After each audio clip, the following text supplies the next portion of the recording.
નમસ્કાર દર્શક મિત્રો, આપ જોઈ રહ્યા છો મુંબઈ તરંગ ન્યૂઝ। હું છું એન્કર અર્પિતા પટેલ। હવે જોઈએ અગત્યના સમાચાર।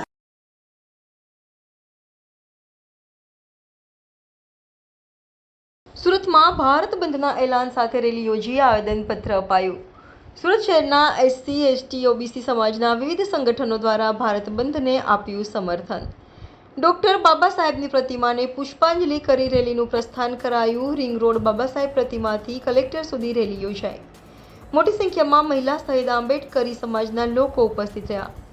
સુપ્રીમ કોર્ટના જજમેન્ટ એડવોકેટ પરીક્ષિતભાઈ રાઠોડ, રિપોર્ટર હું બહુજન સમાજ પાર્ટીનો પૂર્વ પ્રદેશ મહાસચિવ છું અને આજે અમારા એસસી એસટી સમાજના અલગ અલગ જાતિ સંગઠનો દ્વારા અમે સંયુક્ત રીતે માનનીય મહામહિમ રાષ્ટ્રપતિને ઉદ્દેશીને માનનીય કલેક્ટર શ્રી દ્વારા આવેદન પત્ર જઈ રહ્યા છીએ।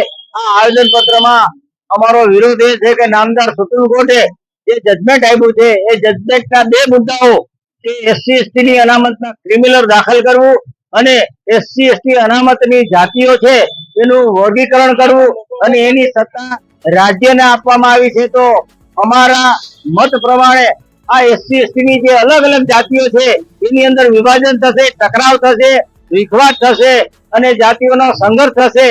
ત્યારે આ સરકાર એમ કહેતી હોય કે અમે સર્વનો સાથ, સર્વનો વિકાસ, તો અહીંયા સર્વનો વિકાસ નથી, વિનાશ તરફ આ જજમેન્ટ લઈ રહ્યું છે।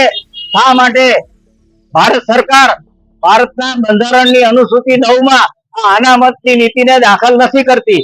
જો બાબા સાહેબની એક સંકલ્પના હતી કે આ અનુસૂચિત જાતિ, જનજાતિ અને અન્ય પછાત વર્ગની જે અનામતની જોગવાઈઓ છે એ ભારતના બંધારણની 9મી અનુસૂચિમાં મૂકવામાં આવે તો એ 9મી સૂચિ એક એવી સૂચિ છે કે એમાં નામદાર હાઈકોર્ટ કે સુપ્રીમ કોર્ટ કોઈ જજમેન્ટ કે કોઈ ટીકા ટિપ્પણ કરી શકતો નથી।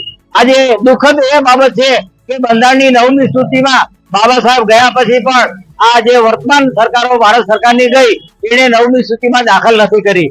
તો એક વિઘટન પેદા થઈ રહ્યું છે, એક આક્રોશ પેદા થઈ રહ્યો છે અને સમગ્ર દેશમાં અને ગુજરાતના તમામ જિલ્લે એક આક્રોશ રેલી રહી છે।